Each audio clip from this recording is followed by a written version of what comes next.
बिस्मिल्लाहिर्रहमानिर्रहीम। अस्सलाम वालेकुम। आप देख रहे हैं मेरा यूट्यूब चैनल और फेसबुक पेज सनार मलिक। जब हम जैसे कुछ लोग ये कहते हैं कि नवाज़ शरीफ साहब जो अचानक मुल्क वापस आए हैं और उनको इतना प्रोटोकॉल दिया जा रहा है और उनको हर तरह से सहूलियात दी जा रही हैं, तो ये कुछ ख़ास होने जा रहा है। कुछ पहले से इसकी प्लानिंग थी, कोई डील हो चुकी है। क्योंकि कुछ अर्सा पहले आपने देखा होगा कि नवाज़ शरीफ साहब के लिए हालात बहुत ज़्यादा तंग थे, वो बहुत ज़्यादा संगीन हालात में उनकी पार्टी चल रही थी। लेकिन अचानक से सब कुछ बेहतर होने लगा और फिर उनको इमरान खान को हटाकर एक हुकूमत भी मिली और अब नवाज़ शरीफ साहब भी वापस आ गए हैं। उनकी जो बीमारी है वो भी ख़त्म हो चुकी है और वो मुल्क संभालने के काबिल भी हो चुके हैं और उनको मुल्की तौर पर बहुत ज़्यादा सहूलियत दी जा रही हैं जो कि दूसरी जमातों को नहीं दी जा रही। तो लोग कहते हैं कि आप ये किस बिना पर कह रहे हैं कि नवाज़ शरीफ साहब के साथ डील हो चुकी है। नवाज़ शरीफ साहब जो हैं वो जो कुछ कर रहे हैं, तो या उनको जो सहूलियत मिल रही हैं तो वो उनका हक बनता है, या जो भी है। ये बातें हम नहीं कह रहे, ये पाकिस्तान के जो सीनियर सहाफ़ी हैं वो कह रहे हैं कि नवाज़ शरीफ साहब का नाम चौथी बार वज़ीर आज़म की लिस्ट में आ चुका है। अब चाहे लोग वोट किसी को भी दें, किसी निशान पर भी मोहर लगाएं, लेकिन अगला वज़ीर आज़म जो है वो सिर्फ़ और सिर्फ नवाज़ शरीफ होगा। और यही बात आज आप सुनेंगे कि सुहेल वड़ाई साहब कह रहे हैं किसी प्रोग्राम में। आइए सुनते हैं।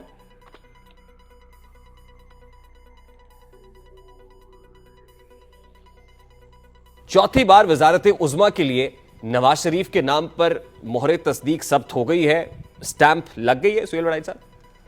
जी बिल्कुल लग चुकी है। साफ नज़र आ रहा है कि वही अगले वज़ीर आज़म होंगे। कोई हादसा ना हुआ तो मेरा ख्याल है कि वही अगले वज़ीर आज़म होंगे। ये मोहर किसने लगाई है सर? पाकिस्तान की इस्टेब्लिशमेंट ने, और इस वक्त जितने बरसरे इक़्तिदार अदारे हैं, गिरोह हैं, उन्होंने। एस्टैब्लिशमेंट तो ये पॉलिटिकल नहीं हो गई थी? हो गई थी, लेकिन उस ए पॉलिटिकल में फैसले भी तो करने पड़ते हैं ना। उसी ए पॉलिटिकल एस्टेब्लिशमेंट ने फैसला किया कि जो इमरान खान है वो और पाकिस्तान की इकानमी इकट्ठे नहीं चल सकते, चुनाचे तहरीक अदम एतमाद की तरफ बढ़े। उसी ए पॉलिटिकल जो एस्टेब्लिशमेंट है उसने फैसला किया कि जो पीडीएम की हुकूमत है वो चलनी चाहिए। उसी ए पॉलिटिकल हुकूमत ने जो एस्टेब्लिशमेंट थी या उसी ए पॉलिटिकल अदारे जो थे, उन्होंने ये फ़ैसला किया कि जो इमरान है उनके साथ उनको इलेक्शन में कितना हिस्सा लेना है और कितना नहीं लेना, ये उन्होंने फ़ैसला किया। निगरान हुकूमतों का उन्होंने फ़ैसला किया। तो साथ साथ वो फैसले भी कर रहे हैं, ए पॉलिटिकल भी हैं। आप उन्हें ए पॉलिटिकल कह लें, लेकिन जाहिर है फैसले तो सारे पॉलिटिकल हैं। तो डेप्यूटी प्राइम मिनिस्टरशिप के लिए मरियम नवाज के नाम पर भी मोहर लग गई है सर? ये नहीं मुझे अंदाज़ा कि क्या होगा, किस तरह से। एक तो देखें जी, ऐसा लगता है कि शहबाज शरीफ जो हैं, ये इस बात का इम्कान कब है अब कि वो दोबारा सूबा पंजाब में भेजे जाएं। इसलिए लगता है कि वो फेडरल गवर्नमेंट में ही रहेंगे। अब मियां नवाज शरीफ की मौजूदगी में फेडरल गवर्नमेंट में वो क्या करते हैं, जबकि इस वक्त सबसे बड़ा चैलेंज तो है फाइनेंस और इकानमी। और फाइनेंस में इस बात का कम चांस है कि डार साहब की जगह किसी और को दी जाए।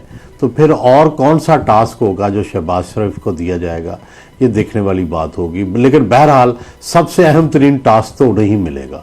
और दूसरा प्रॉब्लम यह है कि पंजाब, अब मरीम साहबा की ख्वाहिश यह है कि वो पंजाब में रहें और पंजाब की चीफ मिनिस्टर बने।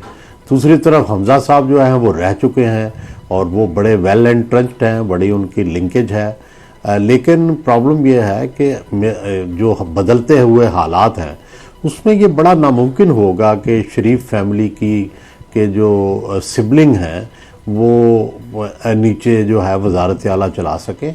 मेरा ख्याल है कि मरीम साहबा को भी फेडरल गवर्नमेंट ने ही कोई मशावरत, कोई वजारत खारजा, कोई बहबूद आबादी, कोई ऐसा काम दिया जाएगा जिसमें वो अब गवर्नर्स को मज़ीद सीखें और मज़ीद ट्रेनिंग लें।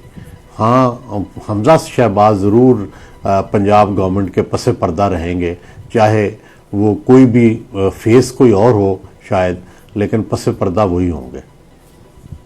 सुहेल वड़ाई साहब, SIFC का स्पेशल इन्वेस्टमेंट फैसिलिटेशन काउंसिल का क़याम हो या